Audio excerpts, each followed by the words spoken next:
Hello students, welcome to digital benchers. मेरा नाम है कासिफ अंसारी और हम पढ़ने जा रहे हैं एक बहुत ही शानदार टॉपिक जिसका नाम है landmark judgments by the Supreme Court of India. देखिए, होता क्या है कि हमारे देश में सर्वोच्च न्यायालय ने कई बार बहुत बड़े बड़े ऐतिहासिक फैसले सुनाए हैं। कई बार बहुत बड़े बड़े ऐतिहासिक फैसले सुनाए हैं जिससे हमारे कॉन्स्टिट्यूशन में कई बार बदलाव भी किए गए और कई बार ये फैसले देश और समाज के हित के लिए सुनाए गए। तो ये इसीलिए इन्हें लैंडमार्क जजमेंट्स कहा गया। तो सुप्रीम कोर्ट ने ऐसे कुछ बहुत ही फेमस लैंडमार्क जजमेंट्स दिए थे जिनके बारे में आज हम पढ़ेंगे। और list of important landmark judgments की अगर हम बात करें तो करीब आप ये मान लीजिए 20-25 कुछ ऐसे लैंडमार्क जजमेंट्स हैं जो आपके एग्जाम में पूछे जाते हैं। तो जरा तैयार हो जाइए, अब हम शुरू करते हैं landmarks judgments by the Supreme Court of India. देखिए, जब देश आजाद हुआ 1947 में और सुप्रीम कोर्ट की शुरुआत देश के रिपब्लिक होने के बाद 28 जनवरी 1950 को की गई थी। ठीक है, तो सर्वोच्च न्यायालय की शुरुआत 28 जनवरी 1950 को हुई और उसके बाद से ही हमारे देश में लैंडमार्क जजमेंट्स आने शुरू हो गए, जिसमें सबसे पहला केस आता है ए के गोपालन। ए के गोपालन ए के गोपालन केस बहुत ही फेमस केस है। एक एक A K Gopalan versus the state of Maharashtra, sorry state of Madras.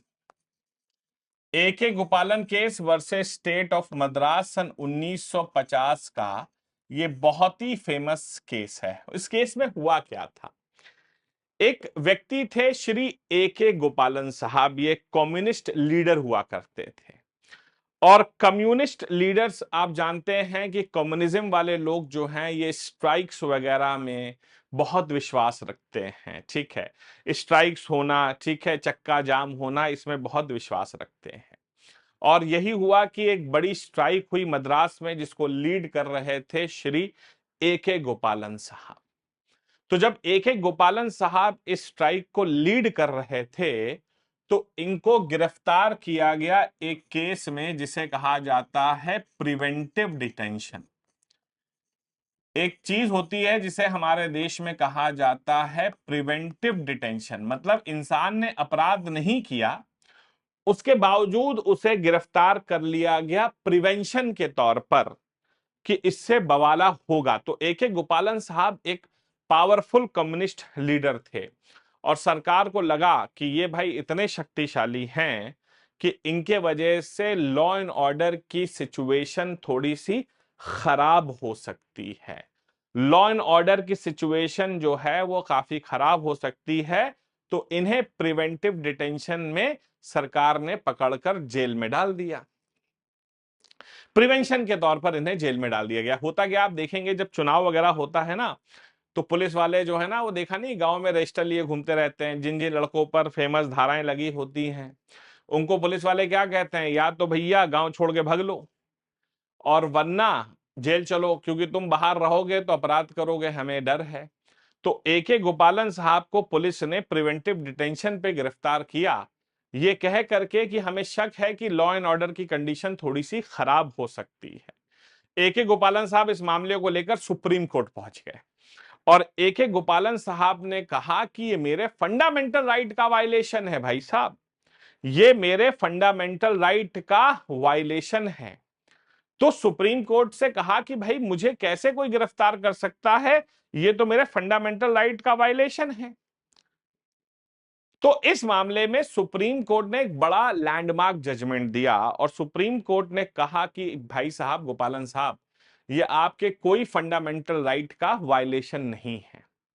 जो प्रोसीजर स्टैब्लिश्ड बाय लॉ है, मतलब कि अगर सरकार को ऐसा लगता है कि आपके स्ट्राइक करने से लॉ एंड ऑर्डर की सिचुएशन खराब हो सकती है, हिंसा हो सकती है, तो भाई साहब आपको हम प्रिवेंटिव डिटेंशन के नाम पर गिरफ्तार कर सकते हैं। ठीक है, हाँ जी। तो जो प्रोसीजर बनाया गया है कि अगर ये कहा जाए कि भाई आपके वजह से लॉ एंड ऑर्डर की सिचुएशन खराब हो सकती है, तो आपको गिरफ्तार किया जाएगा, इसके लिए आप कोई विरोध नहीं कर सकते। तो ए के गोपालन साहब के इस फैसले को सुप्रीम कोर्ट ने खारिज कर दिया कि प्रिवेंटिव डिटेंशन जो है वो फंडामेंटल राइट्स का वायलेशन है। सुप्रीम कोर्ट ने कहा बिल्कुल नहीं, जरूरत पड़ने पर लॉ एंड ऑर्डर की सिचुएशन में जो प्रोसीजर स्टैब्लिश्ड बाय लॉ है उसके तहत आपको किया जा सकता है अरेस्ट, कोई समस्या नहीं है। दूसरा एक केस आता है Romesh Thapar. Romesh Thapar versus the state of Madras. Romesh Thapar versus the state of Madras. अब आप कहेंगे सर ये स्टेट ऑफ मद्रास क्यों लिख रहे हैं, मद्रास तो एक शहर का नाम था। बिल्कुल नहीं, आपको मालूम होना चाहिए कि मद्रास पहले एक प्रोविंस हुआ करती थी, बाद में तमिलनाडु, कर्नाटक, आंध्र प्रदेश, तेलंगाना ये सब उससे बना कर्नाटका। ठीक है, तो मद्रास एक प्रोविंस हुआ करती थी। ठीक है, हाँ जी। हम्म। तो क्या होता है कि रोमेश थापर साहब एक मैगजीन चलाते थे, ये कम्युनिस्ट लीडर हुआ करते थे, और ये एक मैगजीन चलाते थे जिस मैगजीन का नाम था क्रॉस रोड। ये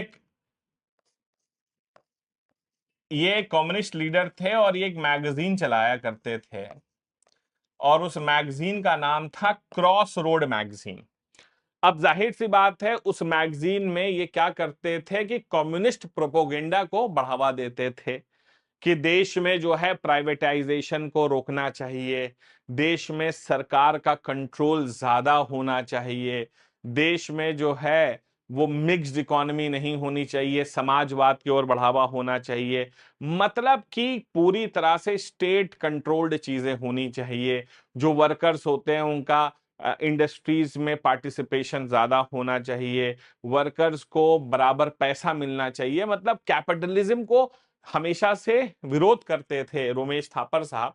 ये कम्युनिस्ट लीडर थे और एक मैगजीन चलाते थे क्रॉस रोड।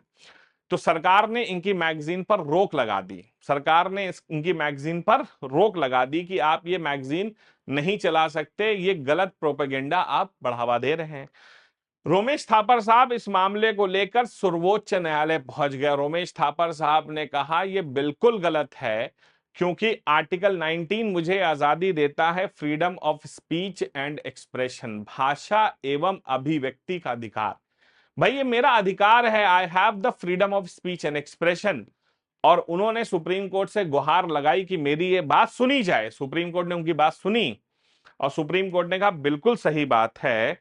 तो सुप्रीम कोर्ट ने जो बैन था उनकी मैगजीन पर उसे हटा दिया, और सुप्रीम कोर्ट ने कहा कि हर व्यक्ति को यह अधिकार है कि वो मैगजीन के तहत लिखने से, बोलने से, पढ़ने से कैसे भी अपने प्रोपोगेंडा को देश में बढ़ा सकता है, प्रोवाइडेड जब तक कोई भी स्पीच और एक्सप्रेशन ऐसा ना हो जो देश की integrity, liberty, fraternity, sovereignty, communal harmony को डिस्टर्ब कर रहा हो।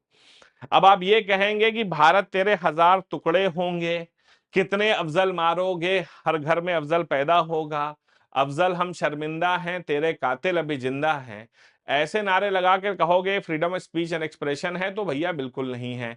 ऐसे में तुम्हें चप्पलें पड़ेंगी, याद रखना बिल्कुल। तो चप्पल खाने के लिए ऐसे मामले में भाई साहब आप तैयार रहिएगा। लेकिन आप मैगजीन के तहत देश में समाजवाद को बढ़ावा दे रहे हैं, तो भाई इस पर रोक नहीं लगाई जा सकती। ठीक है, हाँ जी। तीसरा आता है चंपाकम। चंपाकम दोराई राजन केस। चंपाकम दोराई राजन केस के बारे में आपको मालूम होगा, ये मैंने आपको पढ़ाया भी था।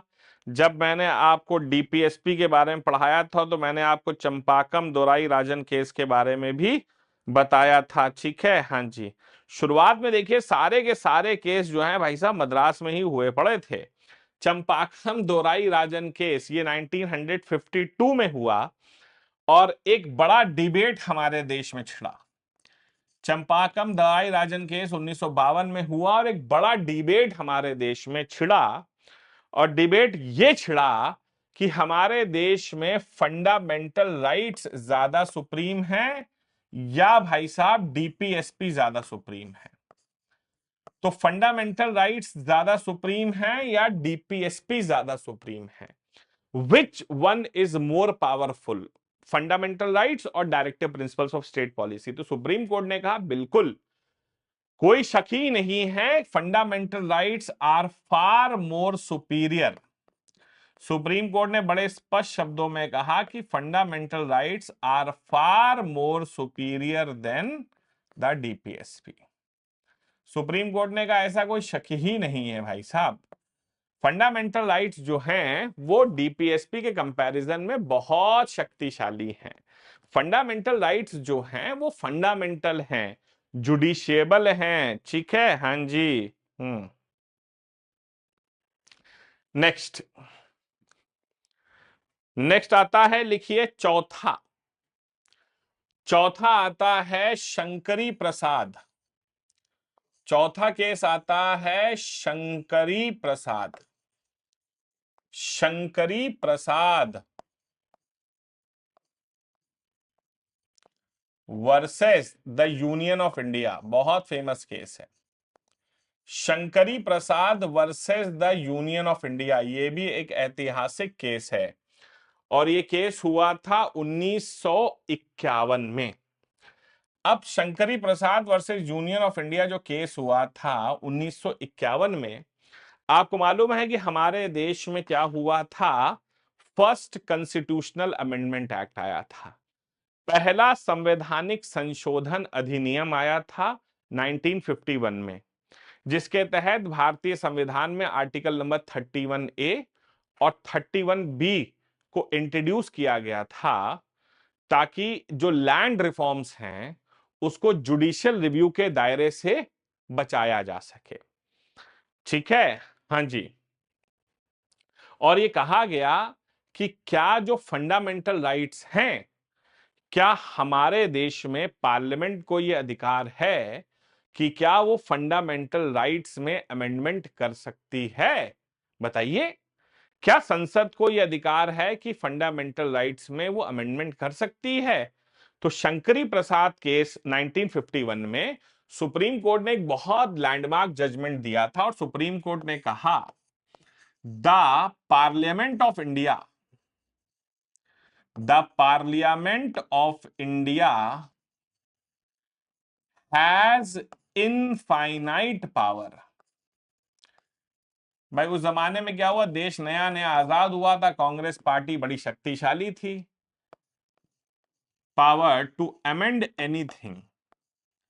तो भैया इन्होंने कहा कि हमारे देश की जो संसद होती है वो इतनी शक्तिशाली है कि कुछ भी अमेंड कर सकती है, इंक्लूडिंग द फंडामेंटल राइट्स। तो फंडामेंटल राइट्स भी चाहे क्यों ना हो, हमारे देश की संसद को इतना अधिकार है कि वो किसी भी चीज में संशोधन कर सकती है, आप कुछ नहीं कर सकते। समझ रहे हैं? हाँ जी, आप कुछ नहीं कर सकते। हमारे देश की पार्लियामेंट को ये एब्सोल्यूट पावर है कि भाई किसी भी चीज में संशोधन कर सके, आप कुछ नहीं कर सकते, ठीक है। हाँ जी, ये केस थोड़ा सा और आगे बढ़ा और फिर आता है सज्जन सिंह। सज्जन सिंह केस आता है, बहुत फेमस केस। ये बहुत फेमस केस आता है इसके बाद, जिसका नाम था बच्चों Sajjan Singh versus state of Rajasthan.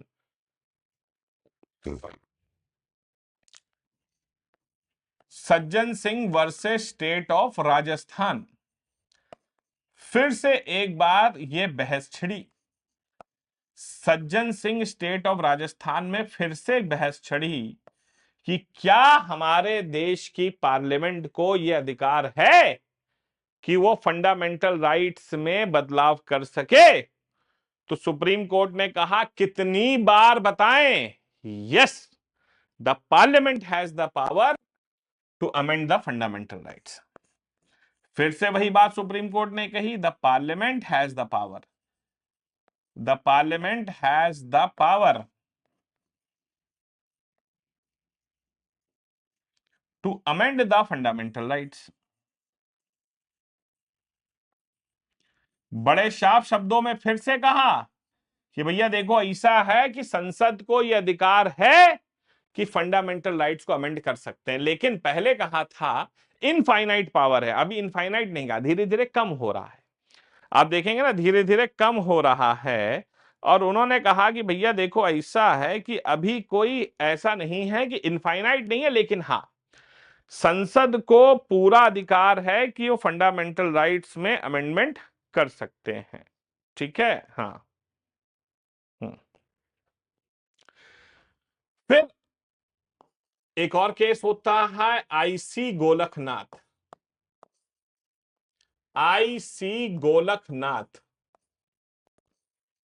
Versus the state of Punjab. एक और केस होता है IC Golaknath versus state of Punjab 1967 में। अब इन दोनों फैसलों में सुप्रीम कोर्ट ने एक बहुत लंबी यू टर्न मारा। 1967 में सुप्रीम कोर्ट ने एक बहुत बड़ा यू टर्न मारा और सुप्रीम कोर्ट देख रही थी कि देश में बदलाव आ रहे हैं। अब ऐसे लोग आ रहे हैं जो कुछ गलत भी कर सकते हैं, और सुप्रीम कोर्ट ने यहां पर बहुत साफ शब्दों में कहा, यू टर्न लेते हुए, the parliament of India, the parliament of India do not have the power, do not have the power to amend the fundamental rights.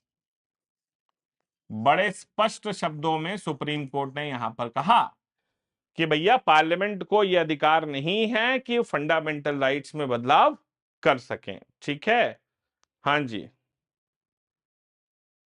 हम्म।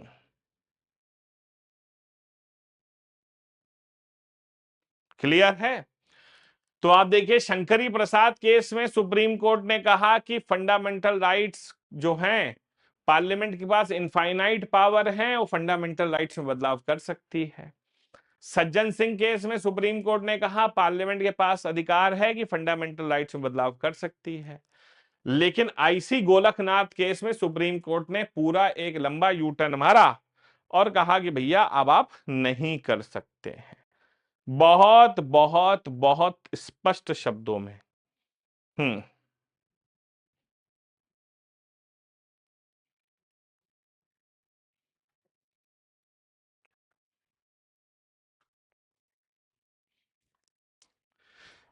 कितने हो गए? 6।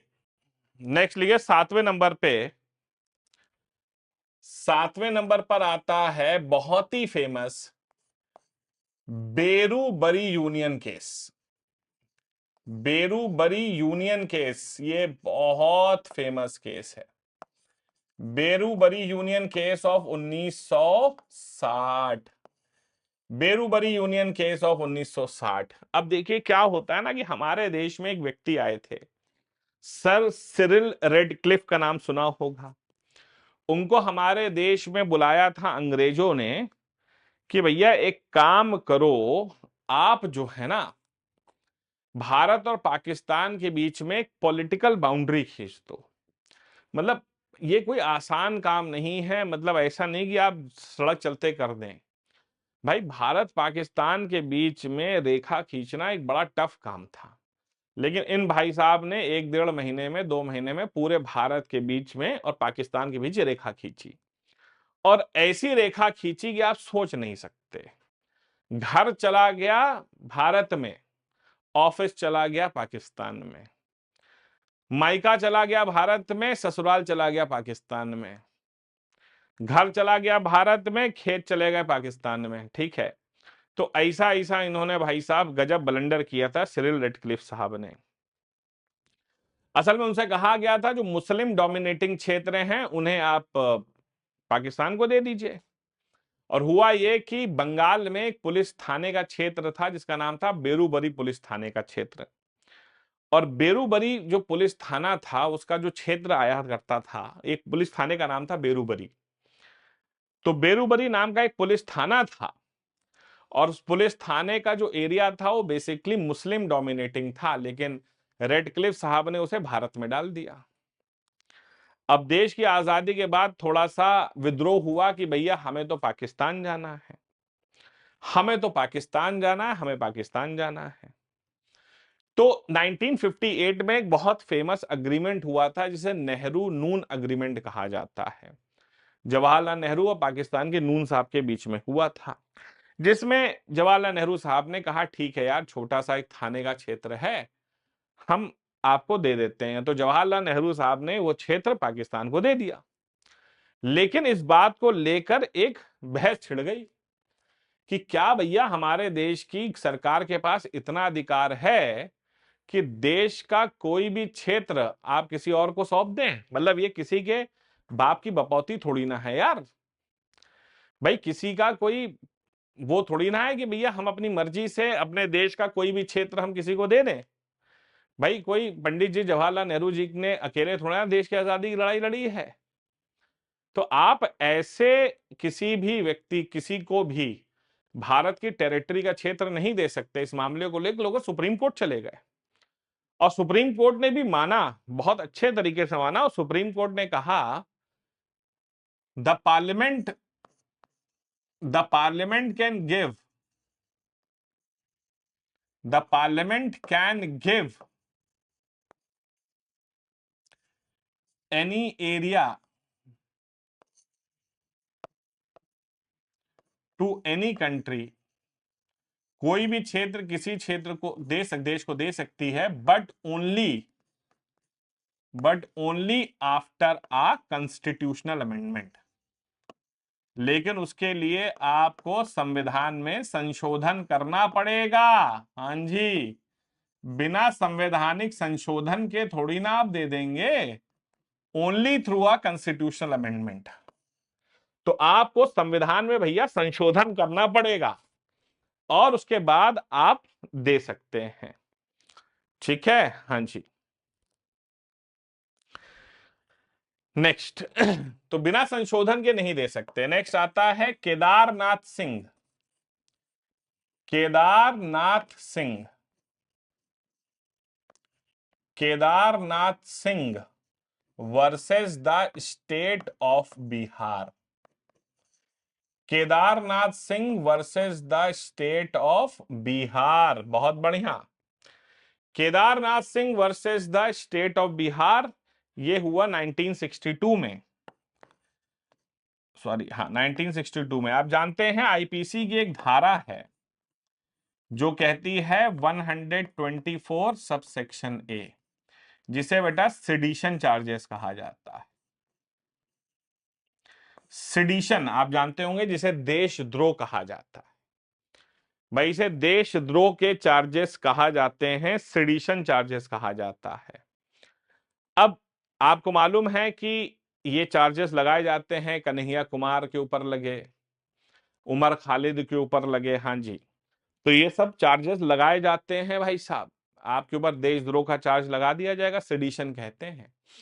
तो केदारनाथ सिंह साहब इस मामले को लेकर सुप्रीम कोर्ट पहुंच गया और उन्होंने कहा भाई ये गलत चीज है, आप जो है सिडिशन का चार्ज नहीं लगा सकते किसी व्यक्ति पर, ये उसके freedom of speech and expression का वायलेशन है, तो आप ये नहीं लगा सकते। और मामले को लेकर सुप्रीम कोर्ट पहुंच गए। सुप्रीम कोर्ट ने कहा भाई क्या बात करते हो यार, एक बात बताओ, मतलब कुछ भी बकोगे हम कुछ भी मानेंगे।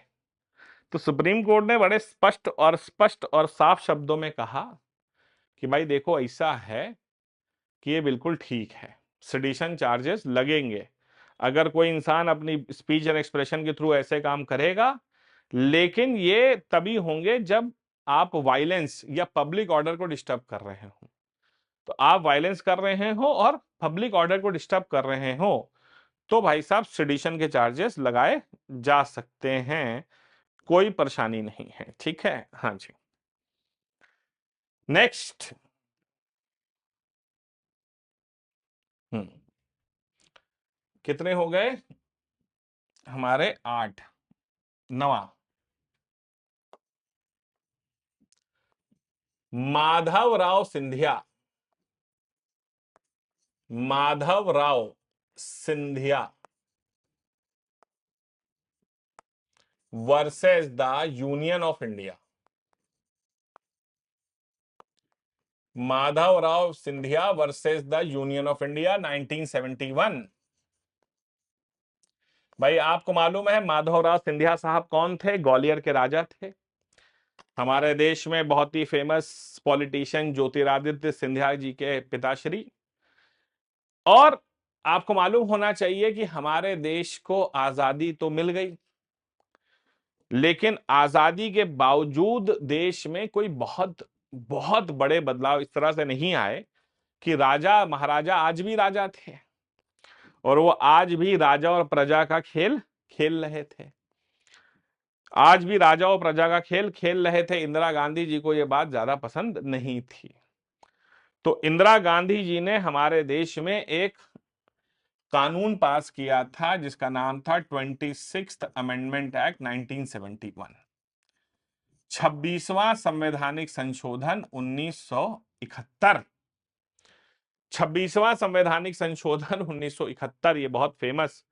और इसके तहत इंदिरा गांधी जी ने कहा था कि एंड ऑफ प्राइवीपर्स, जो देश में राजा महाराजा की प्रथा है ना, वो खत्म की जाएगी और राजा महाराजाओं की सारी संपत्ति को कॉन्फिस्टिकेट किया जाएगा।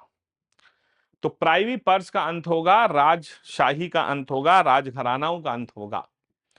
तो माधवराव सिंधिया जी इस मामले को लेकर के सुप्रीम कोर्ट पहुंच गए थे और माधवराव सिंधिया जी ने कहा कि भैया ये गलत है।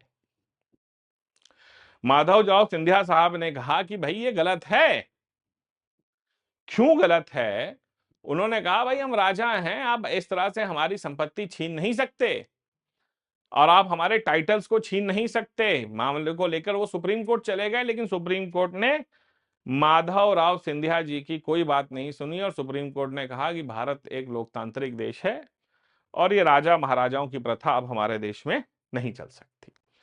तो ये राजा महाराजा की प्रथा तो अब हमारे देश में नहीं चल सकती और माधवराव सिंधिया जी के इस केस पर सुप्रीम कोर्ट ने कुछ खास कार्रवाई नहीं की और सुप्रीम कोर्ट ने कहा भैया जो सरकार ने किया है, जो एंड ऑफ प्राइवेट पर्स है, वो बिल्कुल ठीक है। ठीक है, हाँ जी।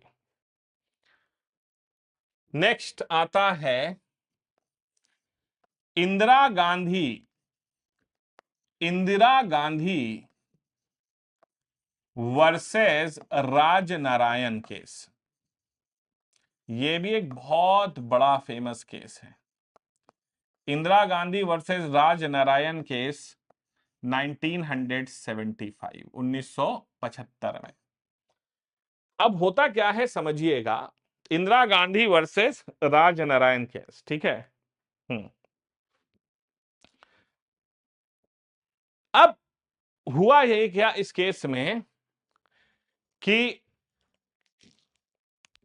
इंदिरा गांधी जी, आप जानते हैं बेटा कि वो एक चीज में विश्वास रखती थी। इंदिरा गांधी जी का कहना था कि all is fair in love and war.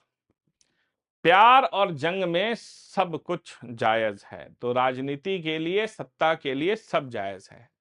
साम दाम दंड भेद सब कुछ वो करना जानती थी। और हुआ ये कि हमारे देश में जवाहरलाल नेहरू साहब के मौत के बाद धीरे धीरे जब इंदिरा गांधी जी पीएम बनी 1969 के आसपास, तो कांग्रेस के अंदर बहुत सारा, कहते हैं ना, उथल पुथल मचने लगा। कांग्रेस के अंदर सिंडिकेट सिस्टम टूटने लगा और कुछ लोग बगावती सुर करने लगे। तो एक पार्टी बनी जिसका नाम था जनता पार्टी। ठीक है, जनसंघ कहा जाता था पहले। और जनसंघ ने मिल करके डिसाइड किया कि हम इंदिरा गांधी जी के खिलाफ चुनाव लड़ेंगे। इंदिरा गांधी जी के खिलाफ एक व्यक्ति थे, बिहार के भूमियार लीडर, इनका नाम था राजनारायण साहब। उनको चुनाव में खड़ा किया गया और 1971 की बात है, जो रायबरेली का इलेक्शन हुआ था, उसमें राजनारायण साहब जीत भी रहे थे और इंदिरा गांधी जी ने बेईमानी करके चुनाव जीत लिया था। इंदिरा गांधी जी ने बेईमानी करके चुनाव जीत लिया। इंदिरा गांधी जी सब कुछ कर सकती थी। अब राजनारायण साहब इस मामले को लेकर सुप्रीम कोर्ट पहुंच गए। उन्होंने कहा भैया ये गलत है, इन्होंने बेईमानी करके चुनाव जीता है। तो इंदिरा गांधी ने उससे पहले कानून पास कर दिया था कि election of prime minister is out of judicial review. Indira Gandhi ji ने उससे पहले ये कानून पास कर दिया था कि जिस सीट से प्राइम मिनिस्टर चुनाव लड़ेगा, जिस सीट से प्राइम मिनिस्टर चुनाव लड़ेगा, वो जुडिशियल रिव्यू के दायरे के बाहर होगा, उस पर कोई कोर्ट कुछ नहीं कर सकती। वाह क्या बात है, इंदिरा गांधी जी कुछ भी कर सकती थी। Declared that the election of PM can be subject to can not be subject to judicial review. ठीक है, तो उन्होंने कहा इंदिरा गांधी जी ने कि भैया ऐसा नहीं कर सकते। सुप्रीम कोर्ट ने कहा भाई प्राइम मिनिस्टर कौन है, who are you, we are judiciary और हम सुप्रीम हैं, पार्लियामेंट सुप्रीम नहीं है, हम सुप्रीम है, we are supreme, we are सर्वोच्च। और सुप्रीम कोर्ट ने कहा बिल्कुल नहीं, बिल्कुल नहीं, बिल्कुल नहीं। तो उन्होंने कहा कि election of PM is out of judicial review, बिल्कुल गलत है। और सुप्रीम कोर्ट ने कहा कि चाहे प्राइम मिनिस्टर हो या कोई भी हो, हर इलेक्शन का जुडिशियल रिव्यू होगा। तो इंदिरा गांधी जी को बाद में इसी चक्कर में गिरफ्तारी का वारंट जारी किया गया, तो इंदिरा गांधी जी ने देश में इमरजेंसी लगा दी, सबको अंदर डलवा दिया। ठीक है, लेकिन कहते हैं बस वही इमरजेंसी 2 साल चली, 1977 में खत्म हुई। और 1947 के बाद 1977 में पहली बार, 30 साल की आजादी के बाद देश में पहली बार कांग्रेस की सरकार गिरी थी, जब मोरारजी देसाई साहब देश के प्राइम मिनिस्टर बने थे। ठीक है, बहुत ही फेमस। तो मोरारजी देसाई साहब देश के प्राइम मिनिस्टर बने थे, लेकिन इंदिरा गांधी जी के पास कहते हैं ना, हर चीज का इलाज था बेटा, हर चीज का इलाज था। नेक्स्ट लिखिए, 10 हो गए, फिर 11। 11 नंबर पे लिखिए, ये तो सभी को मालूम है, वेरी फेमस केशवानंद भारती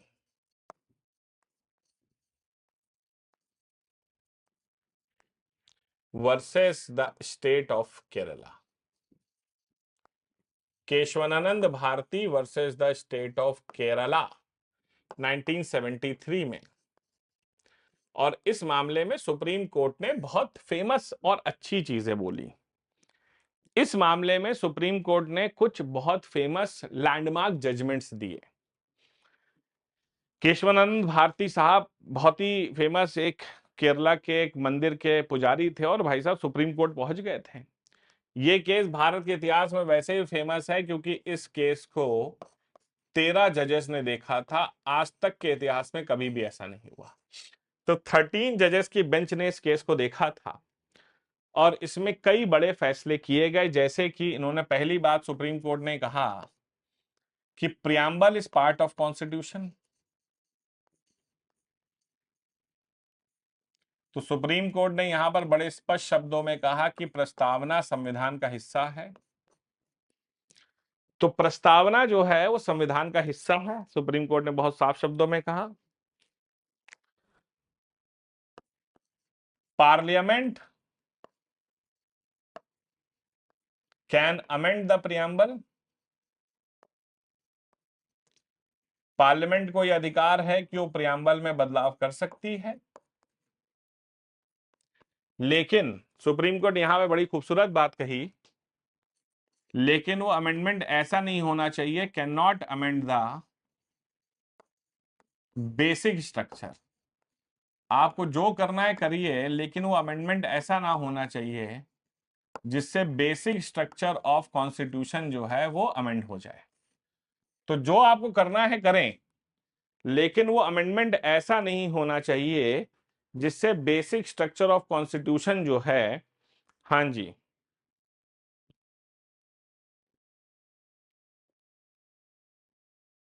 हम्म,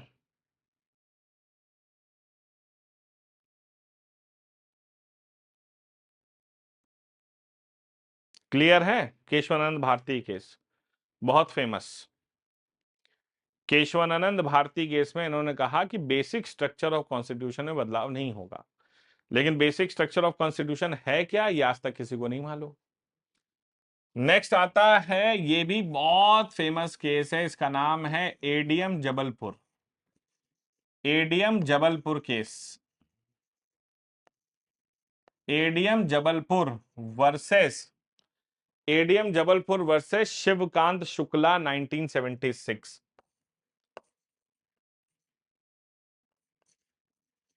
ADM Jabalpur versus Shivkant Shukla case 1976। हाँ जी, ये केस पे बड़ा क्रिटिसाइजेशन हुआ था। एक व्यक्ति थे शिवकांत शुक्ला, और आप समझ रहे हैं 1976 में देश में इमरजेंसी लगी हुई थी। ठीक है, हाँ जी, इमरजेंसी लगी हुई थी। तो इन्होंने चैलेंज किया था suspension of fundamental rights, suspension of fundamental rights during emergency. तो इन्होंने कहा था कि इमरजेंसी के दौरान फंडामेंटल राइट्स का सस्पेंशन जो है वो गलत है। Suspension of fundamental rights during emergency, habeas corpus case भी कहा जाता है इसे, हेबियस कॉर्पस केस के नाम से जाना जाता है ये। और अगर कोई व्यक्ति गायब है तो सुप्रीम कोर्ट या कोर्ट उस पर हैबियस कॉर्पस नोटिस जारी नहीं कर सकता। तो suspension of fundamental rights during emergency,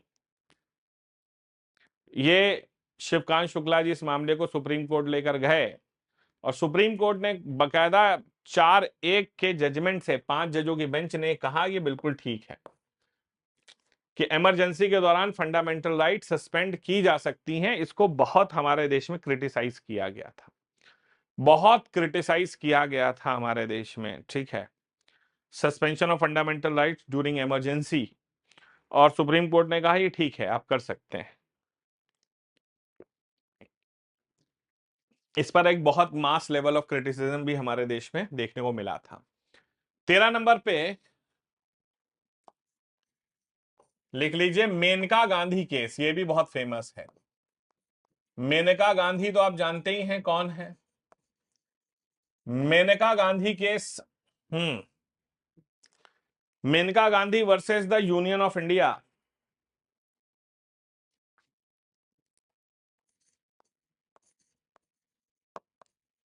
Maneka Gandhi ji Indira Gandhi ji के 2 सुपुत्र थे, श्री राजीव गांधी एंड श्री संजय गांधी।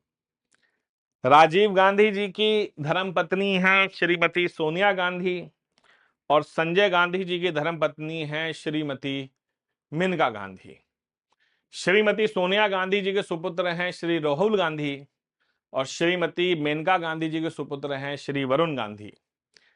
श्री राहुल गांधी, श्री राहुल गांधी, सोनिया गांधी, राजीव गांधी, ये सब कांग्रेस में हैं, लेकिन वरुण गांधी, मेनका गांधी दोनों बीजेपी में हैं।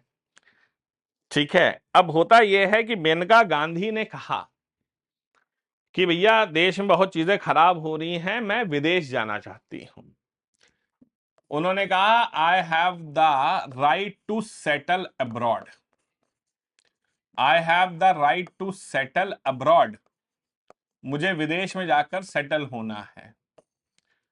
वो विदेश जाना चाहती थी, और लोगों को लगा सरकार को कि कुछ गड़बड़ है, और दिल्ली के रीजनल पासपोर्ट ऑफिसर ने मेनका गांधी को अपने ऑफिस में बुलाया, किसी काम से उनका पासपोर्ट लेकर इंपाउंड कर लिया और उनको विदेश जाने से रोक दिया, उनको विदेश जाने से रोक दिया।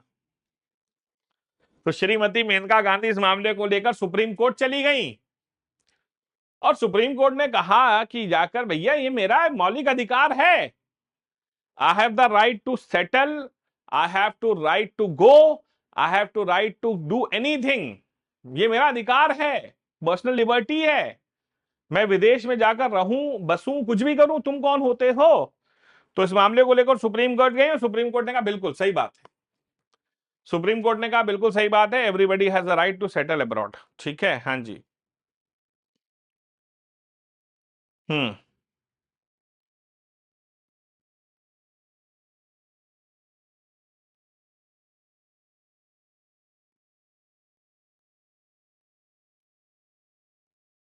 हम्म।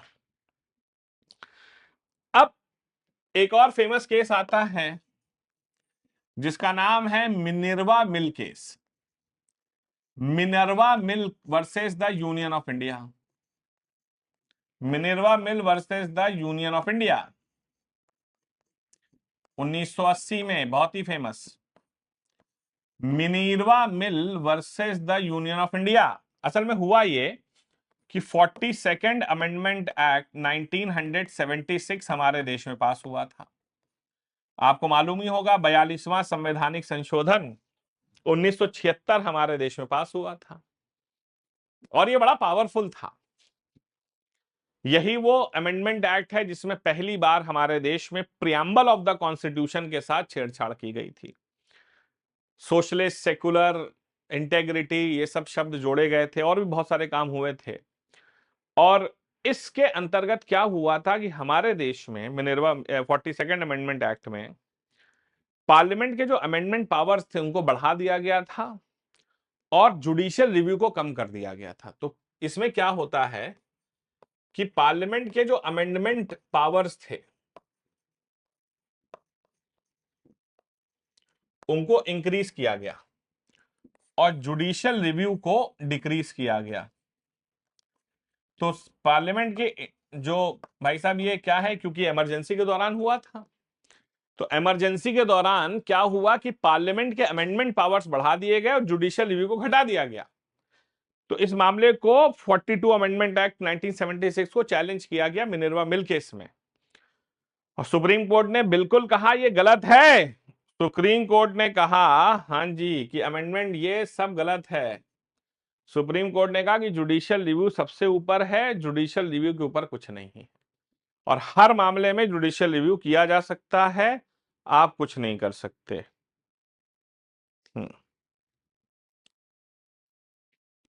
नेक्स्ट, 14 हो गए, नेक्स्ट 15वां,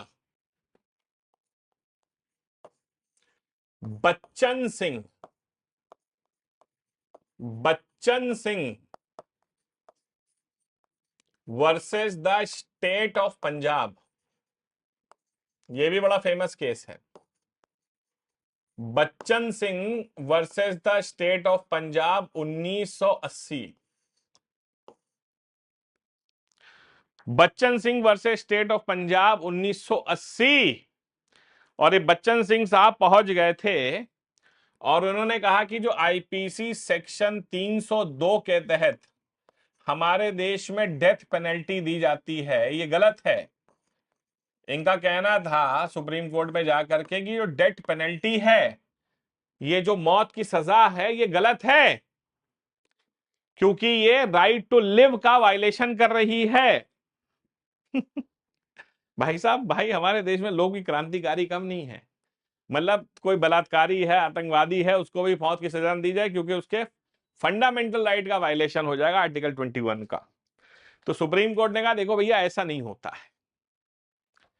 हम मानते हैं कि भाई किसी की जान जाने से राइट टू लिव का वायलेशन है, लेकिन सुप्रीम कोर्ट ने एक नया कंसेप्ट यहां पे जोड़ा कि भैया rarest of rare case. Supreme court ने कंसेप्ट जोड़ा रेयरेस्ट ऑफ रेयर। हाँ जी। तो सुप्रीम कोर्ट ने कहा भैया फांसी होगी और रेयरेस्ट ऑफ रेयर केस में होगी। भाई देखो, rarest of the rare case का मतलब क्या है कि एक इंसान जिसके अंदर मानवता ना हो यार। भाई मेरी लड़ाई हुई, मैंने किसी का मर्डर किया, एक गोली मार के मर्डर कर दिया, कोई बात नहीं। लेकिन अब तुम्हारा शौकी अलग है भाई साहब। तुम जो है इंसान की मुंडी काट के ले गए, पॉलिथीन में है ना, फ्रिज में सजा के रखे हुए हो, 100 गोली मार रहे हो किसी को, तो इससे क्या दिख रहा है कि तुम्हारे अंदर मानवता नहीं है यार। Rarest of the rare case. तुम्हारे अंदर मानवता नहीं है यार, 100 गोली मार रहे हो, मुंडी काट के ले गए, झिल्ली में पैक करके घर में सब्जी वो कह रहे ना फ्रिज में रखे हुए हो। तो भाई सुप्रीम कोर्ट ने कहा फांसी तो होगी, ऐसा नहीं है कि भैया आप ऐसा नहीं कर सकते, ठीक है। हाँ जी।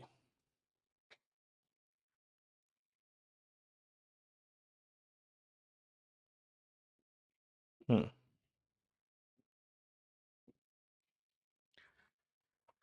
नेक्स्ट आता है ओल्गा टेलिस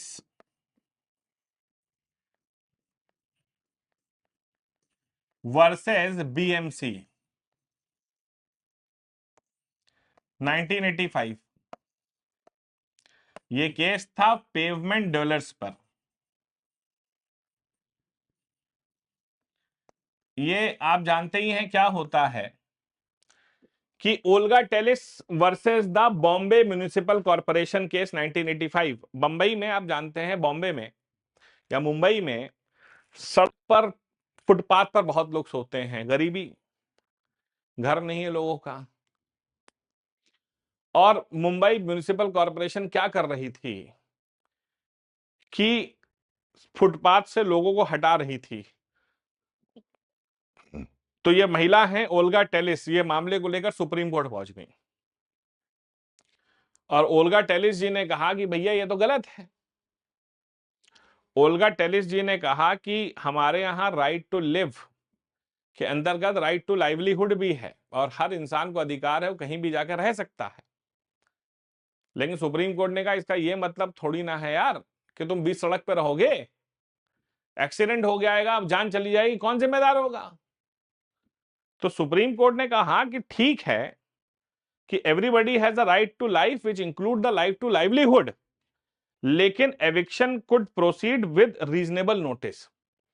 लेकिन सुप्रीम कोर्ट ने कहा कि आप नोटिस दीजिए और नोटिस दे करके लोगों को हटाइए, ऐसे नहीं है रात चलते, रात में लोग सो रहे हैं उठा के फेंक दिया उन्हें, ठीक है, वो नहीं कर सकते आप, ठीक है। नेक्स्ट 17वां केस तो भाई साहब हमारे देश के इतिहास का एक बहुत ही खतरनाक केस है, बहुत ही खतरनाक केस।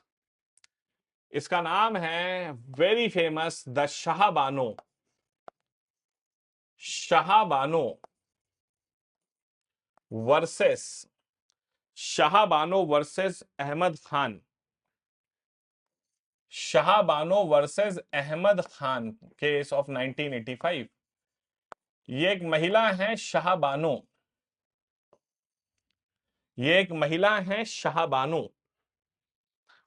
अब इनकी शादी हुई, एक वकील साहब थे अहमद खान साहब, उनसे शादी हुई, 40 साल हो चुके थे शादी को। ये 60 साल की महिला थी और एक दिन इनके पति का दिमाग खराब हो गया और इनको तलाक दे दिया। अब इन्होंने अपने पति से कहा कि भैया मुझे तलाक दे दिया तो मुझे जीवन यापन का पैसा तो दो। तो इनके पति ने कहा ठीक है हम मुसलमान हैं और मुस्लिम मैरिज एक्ट के तहत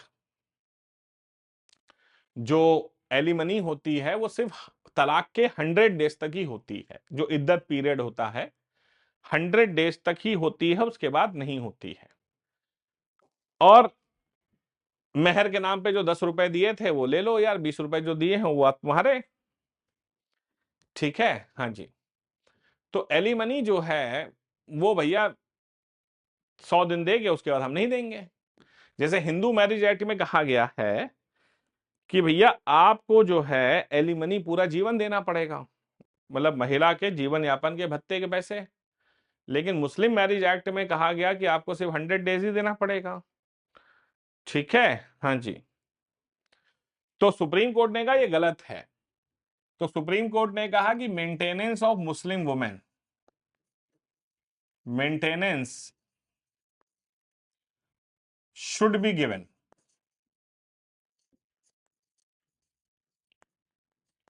शुड बी गिवन। तो सुप्रीम कोर्ट ने कहा भैया इससे कोई फर्क नहीं पड़ता आप किस धर्म से हैं, उससे कोई फर्क नहीं पड़ता। सुप्रीम कोर्ट ने कहा कि जो भैया मेंटेनेंस है वो आपको देना पड़ेगा, maintenance should be given. CrPC section 125 के तहत आपको मेंटेनेंस देना पड़ेगा, ठीक है, to the Muslim women and it is applicable to all citizens.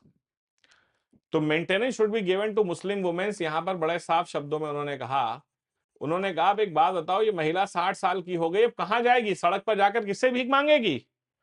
तो भैया उसे जीवन का पैसा तो देना पड़ेगा आपको, वो जॉब भी नहीं करती है, समझ रहे हैं? तो जॉब भी नहीं करती है, अब आपने उसको छोड़ दिया तो आपको जीवन यापन का पैसा देना पड़ेगा। सुप्रीम कोर्ट ने कहा कि भैया बिल्कुल सही बात है, आपको पैसा देना पड़ेगा। बाद में सरकार ने भाई साहब ये ऑर्डर फिर चेंज कर दिया, सुप्रीम कोर्ट की भी नहीं मानी भारत सरकार ने। तो सुप्रीम कोर्ट ने कहा था कि maintenance should be given to the Muslim women, जबकि मुस्लिम मैरिज एक्ट में आपको मेंटेनेंस सिर्फ 100 डेज तक ही देना है, ठीक है? महर का पैसा जो होता है वो देना है। अब महर क्या होता है भाई साहब? महर एक सिक्योरिटी अमाउंट होता है जो लड़के वाले लड़की वालों को देते हैं।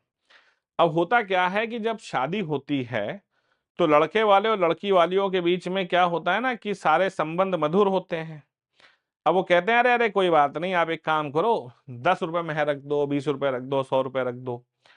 लेकिन बेटा जब कांड होता है, हाँ जी, जब कांड होता है तो वही 10 रुपए लड़के वाले पकड़ा देते हैं, कहते हैं भाई हमारी जिम्मेदारी खत्म हो गई।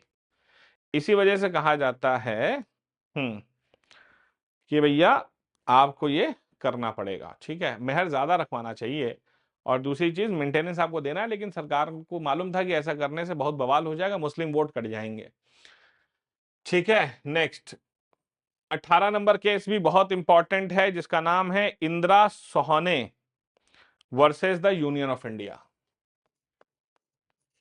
Indira Sohane versus union of India. Indira Sohane versus the union of India case बहुत फेमस, 1992।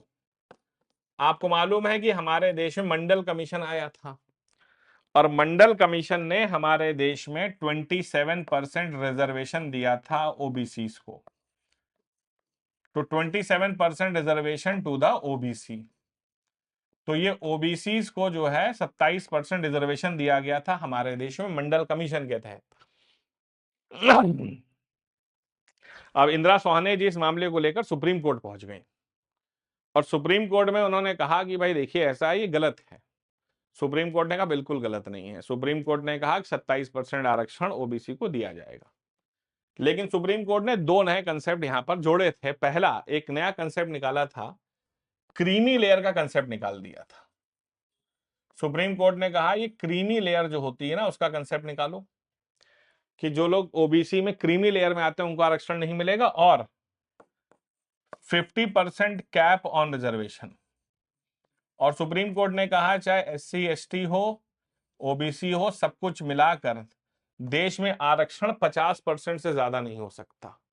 तो 50% शुड बी द मैक्सिमम आरक्षण जो हमारे देश में दिया जा सकता है, ठीक है? हम्म।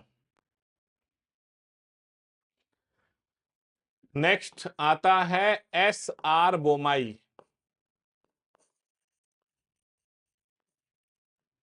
Versus the union of India, 1994। ये वाकई में बहुत फेमस है। हमारे देश में क्या होता था, प्रेसिडेंट्स रूल अक्सर लग जाता था। भाई ये तो गलत बात है ना, 356 के तहत। अब केंद्र में सरकार अलग है, राज्य में अलग है। अब केंद्र की राज से नहीं बन रही है, केंद्र वाले गवर्नर से कहते थे प्रेसिडेंट्स रूल लगा दो भैया। केंद्र वाले राज्य से क्या कहते थे, गवर्नर से, कि राज्य में प्रेसिडेंट रूल लगा दो। और ऐसा देखा गया हमारे देश में बहुत प्रेसिडेंट रूल लगने लगे थे। तो भाई साहब ये एस आर बोमाई साहब इस मामले को लेकर सुप्रीम कोर्ट चले गए, और उन्होंने कहा भैया ये क्या चल रहा है देश में, जिसको देखो वो भैया यहाँ पर प्रेसिडेंट रूल लगाया जा रहा है। तो सुप्रीम कोर्ट ने बिल्कुल कहा ये बात सही है, प्रेसिडेंट रूल। पहली चीज सुप्रीम कोर्ट ने कहा भैया ये जो होता है ये लास्ट रिजॉर्ट है। सुप्रीम कोर्ट ने कहा कि प्रेसिडेंट्स रूल जो होता है ना, ये लास्ट रिजॉर्ट है, ये फर्स्ट रिजॉर्ट नहीं है, लास्ट रिजॉर्ट है। जब सारे रास्ते बंद हो जाए तब लगाओ यार।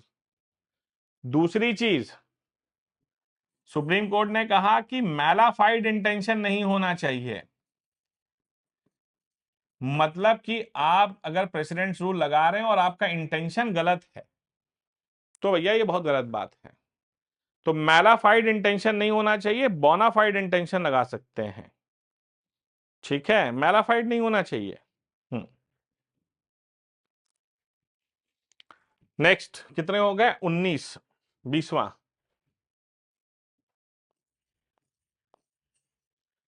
Vishakha versus the state of Rajasthan.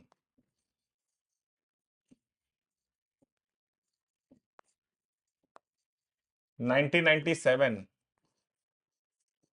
बहुत ही ऐतिहासिक केस। एक महिला हुआ करती विशाखा नाम की, एक्चुअली इनका नाम कुछ और था, इनको विशाखा एक नाम दिया गया, असली नाम नहीं लेना चाहिए क्योंकि एक सोशल इवल का शिकार थी। तो मान लेते एक महिला थी, विशाखा नाम की एक लड़की है जो कि राजस्थान में child and women development programme में एक नौकरी करती थी। 1991 की बात है। इनकी पोस्टिंग राजस्थान के एक गांव में थी जहां पर चाइल्ड मैरिजेस के केस बहुत होते थे। आप जानते हैं राजस्थान में आज भी होते हैं। अब गांव में एक दिन एक बड़ा आयोजन था जहां पर सामूहिक बाल विवाह होना था, बहुत सारे बच्चों की शादी होनी थी। अब इन्होंने इसका विरोध किया तो गांव वालों ने इनको भगा दिया। इन्होंने उसकी शिकायत जो है पुलिस को करी, कोर्ट को की, सबको किया। और शादी वाले दिन गांव में छापा पड़ा, और छापा जब पड़ा तो शादियां रोक दी गईं।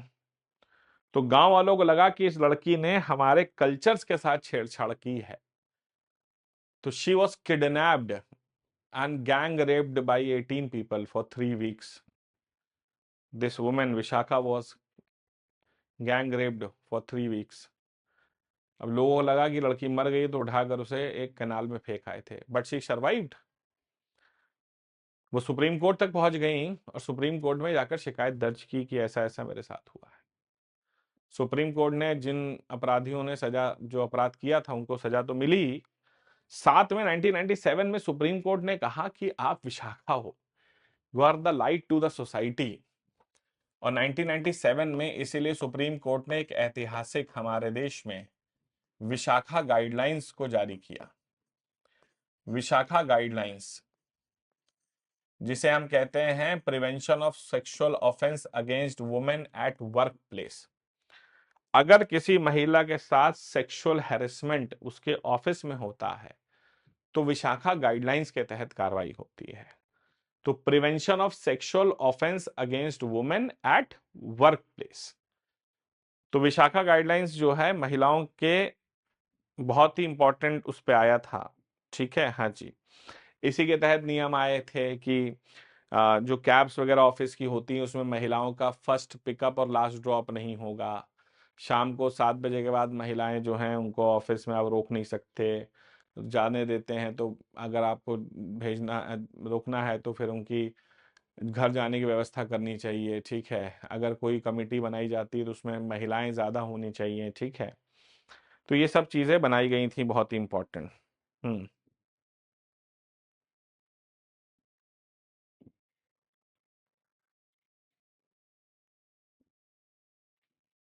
ठीक है, नेक्स्ट।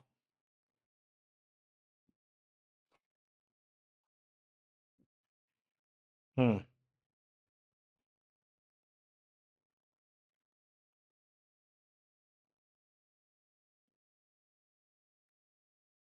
नेक्स्ट लिखिए आगे। Question 21। Lily Thomas. Lily Thomas, ये बहुत फेमस केस है। Lily Thomas versus the union of India. Lily Thomas versus the union of India. Lily Thomas versus the union of India सन 2000। हमारे देश में एक चीज है जिसे कहते हैं रिप्रेजेंटेशन ऑफ पीपल्स एक्ट। एक कानून है, रिप्रेजेंटेशन ऑफ पीपल्स एक्ट। इसके अंदर नियम ये था कि हमारे जो लेजिस्लेटर्स होते हैं, जो एमपीज एमएलएज होते हैं, ठीक है, हाँ, अगर उनके ऊपर कोई सजा होती है, कन्विक्ट हो जाते हैं किसी अपराध में, तो उन्हें 3 महीने का समय मिलना चाहिए अपील के लिए। हम्म। समझ रहे हैं? मतलब उन्हें तुरंत डिस्क्वालीफाई, मान लीजिए एक एमपी एमएलए उन्होंने अपराध किया और वो कोर्ट ने साबित कर दिया कि हाँ तुम्हारा अपराध साबित हो गया है। तो लिली थॉमस जी ने कहा, ठीक है, हाँ जी, तो लिली थॉमस जी ने कहा कि ये जो 3 महीने की अपील मिलती है इन्हें, ये गलत है। ठीक है, 3 महीने अपील करने के अधिकार नहीं होना चाहिए। तो हमारे रिप्रेजेंटेशन ऑफ पीपल्स एक्ट में ये अधिकार था कि अगर कोई एमपी एमएलए अपराध करते हैं, उनको सजा होती है, तो 3 महीने में अपील कर सकते हैं। तो लिली थॉमस जी इस मामले को लेकर सुप्रीम कोर्ट पहुंच गई और सुप्रीम कोर्ट से कहा ये बात गलत है। सुप्रीम कोर्ट ने कहा बिल्कुल सही है, और अगर कोई एमपी एमएलए जो है वो कन्विक्ट होता है तो उसे तुरंत तत्काल प्रभाव से डिस्क्वालीफाई कर देना चाहिए। ठीक है, हाँ जी, तत्काल प्रभाव से उसे डिस्क्वालीफाई कर देना चाहिए। नेक्स्ट 22 नंबर, ये भाई साहब हमारे देश में ऐतिहासिक Aruna Shanbaug versus the union of India. Aruna Shanbaug versus the union of India 2011, और ये आया था हमारे देश में पैसिव यूथनेशिया केस। हाँ जी,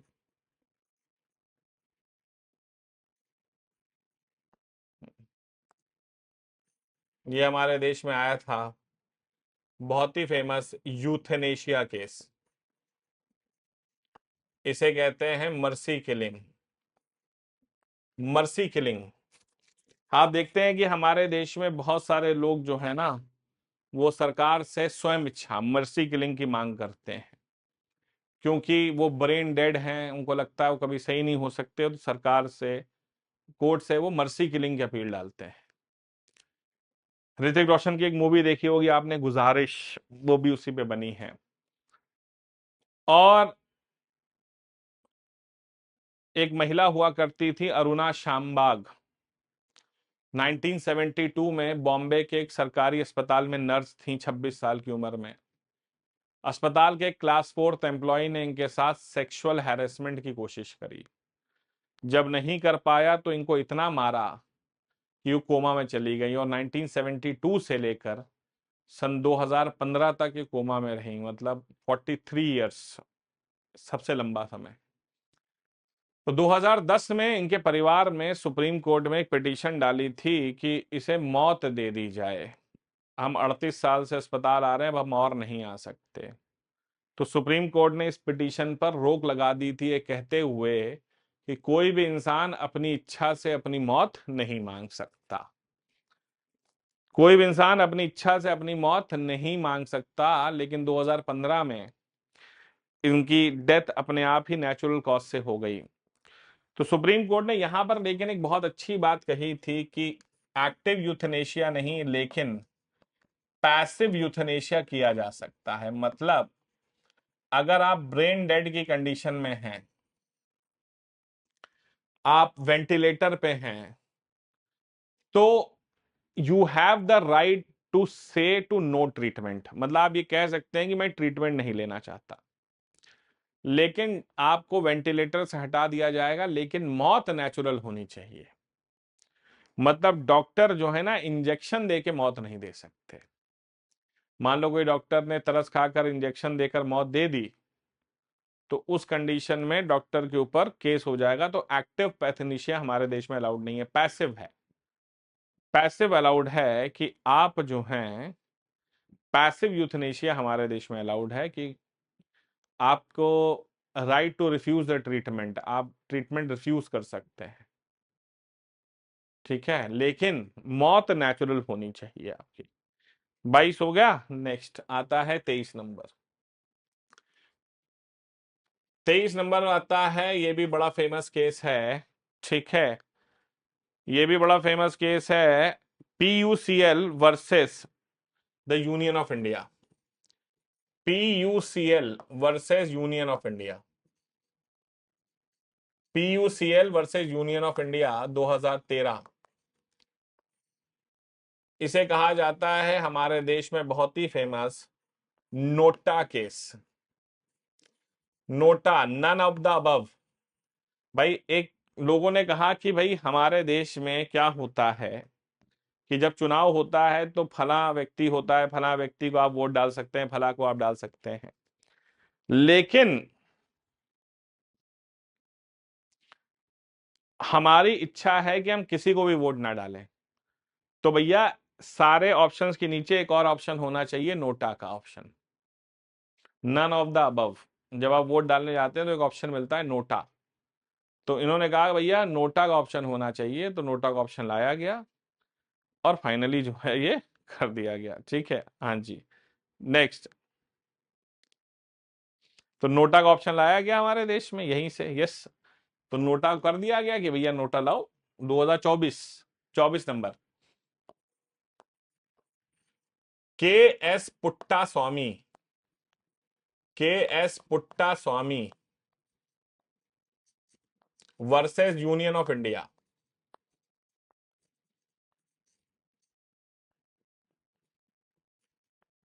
2017। इसे हमारे देश में बहुत ही फेमस आधार केस के नाम से जाना जाता है। आप देखते नहीं है हमारे देश में भारत सरकार ने एक नियम लगा दिया, भैया हर चीज के लिए आधार लिया हो। भाई बैंक में खाता खुलवाना है, आधार कार्ड लिया हो। आपको मोबाइल कनेक्शन चाहिए, आधार कार्ड लिया हो। बच्चे का एडमिशन कराना, आधार कार्ड लिया हो। शादी करनी, आधार कार्ड लिया हो। मुर्दा फूकना है, आधार कार्ड लिया हो। ये क्या चल रहा है भाई? लोगों ने कहा कि भैया हमारा खुद का कोई राइट है या नहीं, राइट ऑफ प्रिवेसी है या नहीं है, हम नहीं देना चाहते आधार, जाओ। तुम कौन होते हो? लोग इस मामले को लेकर सुप्रीम कोर्ट पहुंच गए। तो सुप्रीम कोर्ट ने कहा माना बिल्कुल है भैया, everybody has a right to privacy. और सुप्रीम कोर्ट ने कहा कि भैया everybody has a right to privacy, निजता का अधिकार सबको है, आर्टिकल 21 में। और सुप्रीम कोर्ट ने कहा देखो जहां पर सेंसिटिव इंफॉर्मेशन है, जैसे बैंक खाता है या मोबाइल कनेक्शन है, वहां तो आप आधार दीजिए, बाकी जगहों पर आपको आधार देने की कोई आवश्यकता नहीं है। ठीक है, यस। तो राइट टू प्राइवेसी इंक्लूड किया गया। नेक्स्ट 25वां, 25वां बहुत फेमस है, लिखिए। शायरा बानो, सायरा बानो, वो शाह बानो थी, ये Saira Bano. Saira Bano versus union of India, हाँ जी। ये भी बहुत फेमस केस हुआ हमारे देश में 2017 में। इसे कहा गया द फेमस ट्रिपल तलाक केस, ट्रिपल तलाक केस। बिल्कुल सही बात है भैया, हमारे देश में क्या होता है, कुछ लोग बड़े खतरनाक हैं। सब्जी में नमक ज्यादा हो गया, तलाक दे दिया, जाओ तलाक तलाक तलाक। ठीक है, भाई साहब जो है व्हाट्सएप पे तलाक दिए दे रहे हैं, फोन पे तलाक दे रहे हैं, दीवारों पे लिख दिया तलाक तलाक तलाक, है ना? तो ऐसे नहीं होता है, ये जाहिलपना है। तिलाके बिद्दत कहा जाता है, ये गलत है, इस्लाम भी इसे अलाउ नहीं करता है। इस्लाम में भी बहुत अलग तरीका लिखा गया है ट्रिपल तलाक का, लेकिन ये जाहिलों को कौन समझाए यार। इसीलिए कहते हैं ना कि Islam and Muslims are two different things. इस्लाम और मुसलमान दो अलग चीजें हैं। ठीक है, इस्लाम बहुत कुछ सिखाता है, लेकिन करने वाले कुछ और कर रहे हैं। ट्रिपल तलाक आज भी किए पड़े भाई साहब।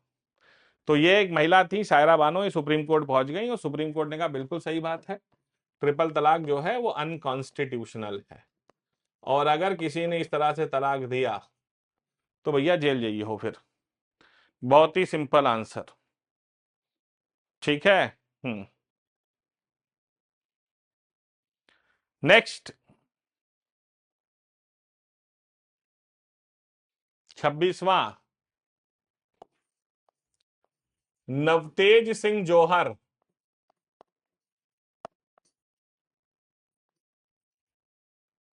Navtej Singh Johar versus the union of India.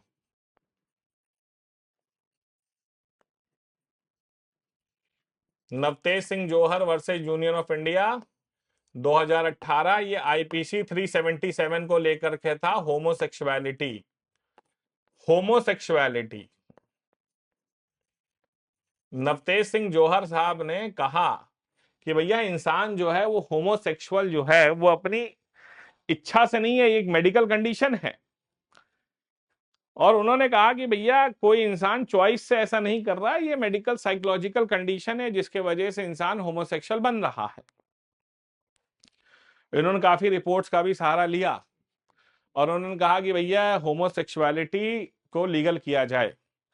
इस पर काफी बवाला हुआ और फाइनली होमोसेक्सुअलिटी को हमारे देश में लीगलाइज्ड कर दिया गया। और एलजीबीटीक्यू आप जानते हैं, लेस्बियन, गे, बाइसेक्सुअल, ट्रांसजेंडर, ये सब हमारे देश में अब लीगलाइज हो चुका है। ठीक है। नेक्स्ट नेक्स्ट लिखिए, Joseph shine versus the union of India. 27। Joseph shine, Joseph shine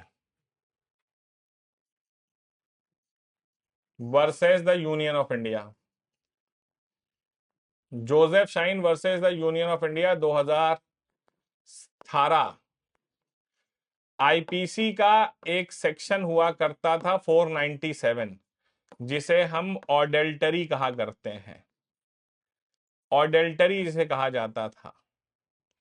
ऑडल्टरी क्या होता है कि अगर एक व्यक्ति है और अगर वो किसी दूसरे, अगर एक व्यक्ति है वो शादीशुदा है और अगर वो दूसरे व्यक्ति की बीवी के साथ किसी तरह के कोई फिजिकल इंटीमेसी रखता है और ऐसे मामले में पति को उसकी खबर नहीं है, उसकी बीवी के पति को खबर नहीं है, तो उस कंडीशन में ये ऑडल्टरी का अपराध कहलाता था। इस मामले में लंबी सजा होती थी हमारे देश में।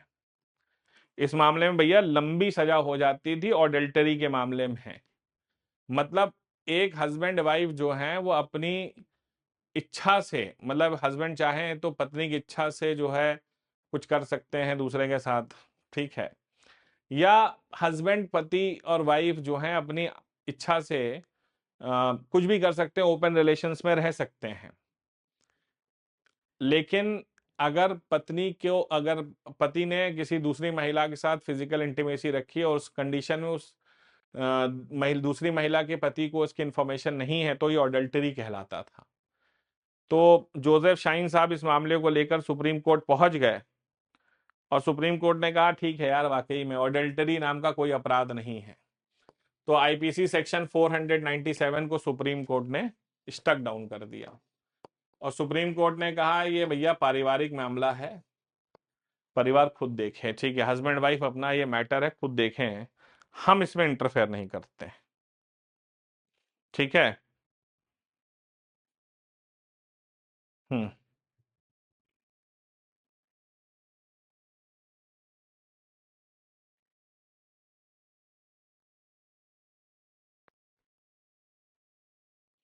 नेक्स्ट लिखिए, Anuradha Bhasin.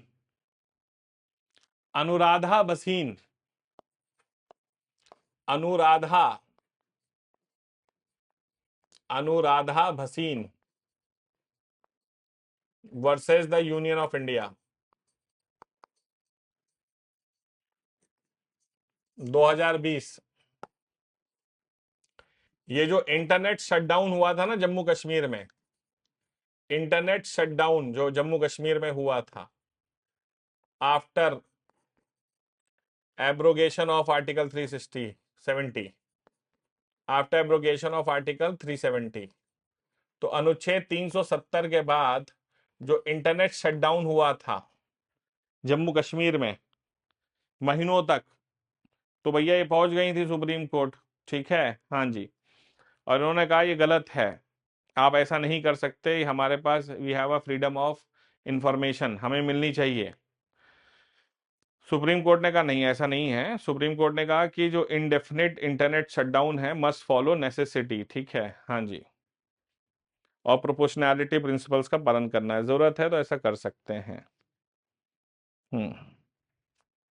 Next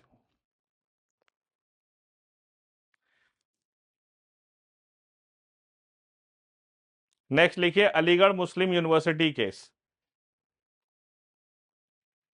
29।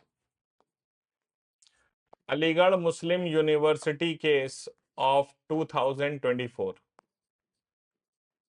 Aligarh Muslim university case of 2024, whether AMU is a minority status है जी। हाँ जी। तो ये बात आई कि क्या एएमयू जो है वो माइनॉरिटी इंस्टीट्यूशन है या नहीं है। भाई वो सेंट्रल यूनिवर्सिटी भी है, तो क्या वो माइनॉरिटी इंस्टीट्यूशन है या नहीं है। आर्टिकल 30 के तहत, जिसमें माइनॉरिटीज को ये अधिकार है, हाँ जी, कि भैया वो अपने शिक्षण संस्थान खोल सकते हैं, चला सकते हैं, अपने धर्म के लोगों को विशेष आरक्षण दे सकते हैं। ठीक है, हाँ जी।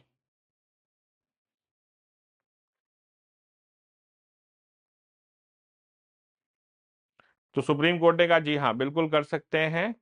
Strengthen minority rights in education impacting institutional autonomy, supreme court ने कहा भैया ऐसा आप कर सकते हैं। नेक्स्ट और लास्ट है 30वें नंबर पर, जिसे हम कहते हैं just rights for children alliance, just right for childrens alliance versus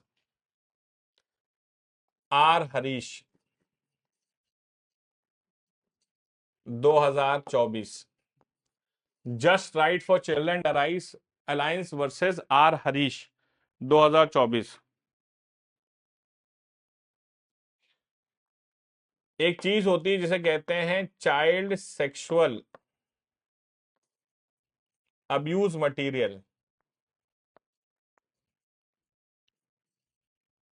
child sexual abuse material, जिसे हम CSEAM कहते हैं, CSEAM। ठीक है, इसमें कहा गया कि whether possession of child sexual abuse material was an offence under the POCSO. ठीक है, हाँ जी। अगर किसी व्यक्ति के पास चाइल्ड सेक्सुअल अब्यूज मटेरियल पाया जाता है, मतलब कोई ऐसी मान लिया आपके फोन में कोई ऐसी वीडियो है जहां बच्चे के कपड़े उतार कर उसके साथ सेक्सुअल अब्यूज किया जा रहा है, या उसको जो है कपड़े उतार के उसको मारा जा रहा है, तो इसे कहा जाता है, या आपके लैपटॉप में कोई वीडियो मिली, तो क्वेश्चन ये आता है कि जो child abuse sexual abuse material है, क्या उसे हम पॉक्सको एक्ट के अंदर डाल सकते हैं। पॉक्सो एक्ट है ना, तो क्या ये पॉक्सो एक्ट के अंदर आता है, सॉरी, क्या ये पॉक्सो एक्ट के अंदर आता है, prevention of sexual offence against children. ठीक है, बहुत ही फेमस है, पॉक्सो एक्ट के अंतर्गत आता है या नहीं आता है। तो सुप्रीम कोर्ट ने कहा कि the court criminalize possession of CSAM. तो सुप्रीम कोर्ट ने बड़े साफ शब्दों में कहा गया कि अगर आपके पास ये पाया गया तो आपके ऊपर क्रिमिनल चार्जेस लगाए जाएंगे, बड़े साफ शब्दों में। अगर आपके पास कोई चाइल्ड सेक्सुअल अब्यूज मटेरियल पाया गया तो वो एक क्रिमिनल ऑफेंस है और आपके ऊपर क्रिमिनल चार्जेस लगाए जाएंगे। ठीक है, तो ये हो गया बेटा हमारे 30 important landmark judgments by the Supreme Court of India.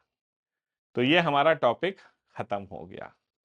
तो इनको कर लीजिएगा, ये क्वेश्चंस एग्जाम में अक्सर पूछे जाते हैं, खासतौर से मैच द फॉलोइंग में पूछ सकते हैं, या सिंगल ऑप्शन वाले में पूछ सकते हैं। जैसे आपसे पूछ लिया गया Indira Sawhney case is related to what, तो answer will be OBC reservation.